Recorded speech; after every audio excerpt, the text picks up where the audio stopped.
Hey friends, today I'm sharing my 2022 year in review recap followed by my 2023 intentions and vision board. When I think about 2022, it really seems like the year is split in half.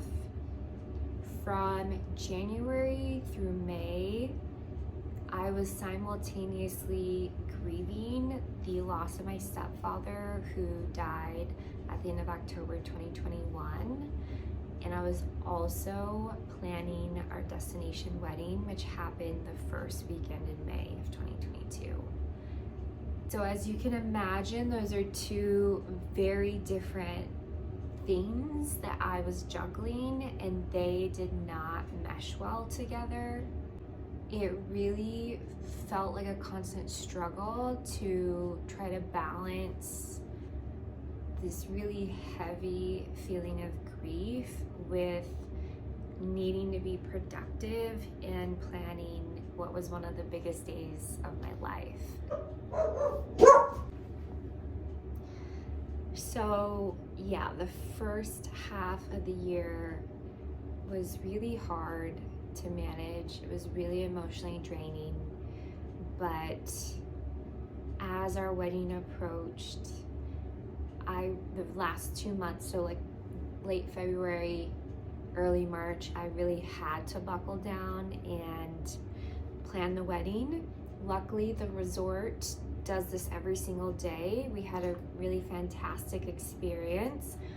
We got married at Dreams Vallarta Bay in Puerto Vallarta, Mexico, and I can't say enough good things about that resort. They really gave us an outline and I ran with it and literally planned essentially like every single detail of our wedding in 2 months. And it all worked out really well. Okay, all right.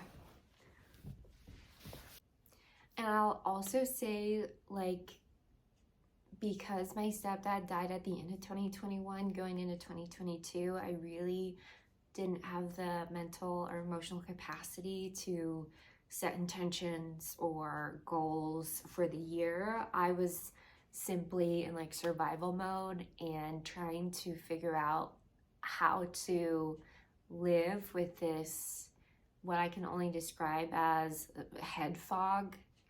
It was like literally the world stopped spinning for me, but it kept going for everybody else. And I never really understood that until this happened in my life. And I just have so much more empathy now for people who lose someone so near and dear to them. And there was a lot of guilt that I felt around a lot of things, about not being home a lot, about waiting so long to get engaged. We dated for 8 years before we got engaged, and I had a lot of guilt around that. Like, he could have been there if we had gotten engaged earlier and had our wedding earlier. Like, it was just a lot to mentally grapple with. So I essentially pulled myself out of this head fog the last 2 months before our wedding and just dove headfirst into getting all the details exactly how I wanted them. I'm a big planner, and like I gave 100% to planning our wedding for those 2 months, and it turned out incredibly well. It was the perfect day. So I'm really thankful that it happened that way, but it was a lot. But I will say, after our wedding weekend in Mexico, I felt a sense of peace that I hadn't felt in a very, very long time. I felt my stepdad's presence at the wedding and while we were in Mexico during our honeymoon, and that was what I needed. I needed to feel him there and I did. And that brought more peace to me than I could have imagined, which was so welcomed after feeling so much strife and grief for so long beforehand. So after the wedding, I really got this gift of more mental capacity back in my life.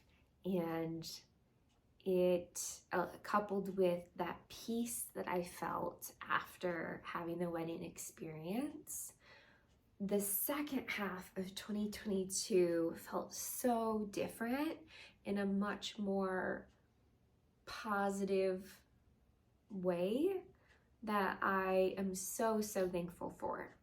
I was able to open my mind and capacity to lots of other things. I was able to plan events with my girlfriends. We were able to take some trips. We went to Colorado wine country for a weekend. We also went to Seattle, which was the first time I had went there, and we went in August with perfect weather, and that city just completely stole my heart. I loved our time in Seattle. I also jumped back into mindful eating and started to count macros over the summer, and that felt really good and productive for me personally. Overall, it just really felt like my soul was actively working to repair itself, to learn how to live with the grief, because the grief doesn't go away. It is very much still here in random moments or memories that pop up. I fall apart for some time, but that is something that I'm just gonna have to live with, and I'm learning how to now. With all of that said, going into 2023, I am feeling a sense of optimism and hope that I haven't really felt since probably 2019, going into 2019, whenever we were about to move from New York City to Denver. So it's been a while. It's been like 4 years since I've really felt this way, and I'm really excited about that. Personally, I'm not a fan of setting New Year's resolutions because they simply have not worked for me or pretty much anyone I know in the past. So instead, I actually like to set an intention for the year, and I couple that with creating a vision board to kind of remind me of what my intentions are for the year. So for this year, I feel like I'm taking a little bit of a risk, but it's a risk I'm excited to take, and my intention is to feel more vibrant. And by that, I mean happier, more energetic, more mindful of how I'm spending my time, and also more disciplined with how I live my life. Recently, I heard the definition of discipline is to teach, and that makes a lot of sense to me. There's so much that I have learned over the past handful of years that I know what I want and need to do. I just gotta do it. And of course, there will always be curveballs in life. There will always be highs and lows. I believe that the lows make you really appreciate the highs once you experience the really low lows. So what I want to do is be really disciplined and consistent with self-care, just being a little bit selfish and spending a lot of time on myself. And for me, that looks like beauty and skincare routines and reading and having me time and reflecting. Self-reflection's really important for me. And journaling, which I've been doing for this is the 5th year. I've been doing it for 5 years now, and that really helps me as a release for all my thoughts inside my head.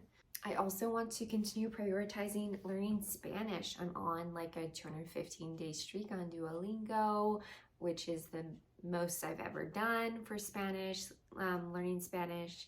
Something that I have not been good at hardly at all is keeping track of personal finances. It's like very, very loose. And this is the year, I'm calling it, this is the year that I want to be the most mindful of my spending and saving. I'm gonna do, it's already on my calendar, I'm gonna do a monthly, did I do monthly? I think I'm gonna do a weekly review on Fridays where I'm gonna categorize my transactions and really be on top of my spending habits because I want to actually save more money.